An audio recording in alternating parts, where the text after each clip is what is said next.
Congress ത്യാഗത്തിന് തയ്യാറായാലേ India മുന്നണിക്ക് വിജയിക്കാൻ കഴിയൂ എന്നും കെ.ടി. ജലീൽ. നിലവിലെ സാഹചര്യത്തിൽ കോൺഗ്രസിന് തിരിച്ചുവരവ് അസാധ്യമാണ്. ശരിയാം വിധം പ്രചരണം നടത്തിയാൽ രാമക്ഷേത്രം മുന്നിൽ നിർത്തിയുള്ള പ്രചാരണത്തെ മറികടക്കാമെന്നും കെ.ടി. ജലീൽ അഭിപ്രായപ്പെട്ടു. പരസ്പരം വിശ്വാസം ഉണ്ടാകുന്നത് ഓരോ സംസ്ഥാനത്തും അതത് പാർട്ടികൾക്ക് ഉള്ള ശേഷിയും കരുത്തും മുന്നണിയുടെ നേതൃത്വത്തിലിരിക്കുന്നവർ തിരിച്ചറിയുമ്പോഴാണ്.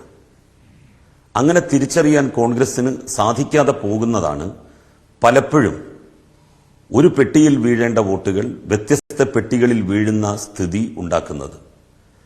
ഒരു നിയോജക മണ്ഡലത്തിൽ ഒരു പാർട്ടി മത്സരിക്കണമെന്ന് തീരുമാനിക്കുമ്പോൾ ആ നിയോജക മണ്ഡലത്തിലെ പ്രബലമായിട്ടുള്ള ഒരു പാർട്ടി ആവണം അത് എന്ന ഒരു വ്യവസ്ഥ പൊതുവിൽ അംഗീകരിച്ചാൽ മാത്രമേ കോൺഗ്രസിന്റെ നേതൃത്വത്തിലാണെങ്കിലും മറ്റേത് പാർട്ടികളുടെ നേതൃത്വത്തിലാണെങ്കിലും ബി.ജെ.പിക്ക് വിരുദ്ധമായ ഒരു സർക്കാർ ഇന്ത്യയിൽ അധികാരത്തിൽ വരാൻ സാധ്യതയുള്ളൂ.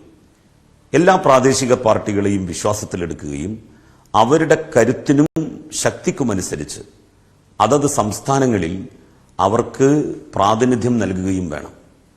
കോൺഗ്രസ് വാർഡ് തലം മുതൽ പാർലമെന്റ് തലം വരെ അവർക്ക് മത്സരിക്കണം, അവർക്ക് സീറ്റ് കിട്ടണം എന്നുള്ള നിലയിൽ നിന്നാൽ ഒരിക്കലും ഇന്ത്യ മുന്നണി അധികാരത്തിൽ വരാൻ വേണ്ടി പോകുന്നില്ല. ത്യാഗത്തിന്, സാക്രിഫൈസിന് കോൺഗ്രസ് തയ്യാറാവണം.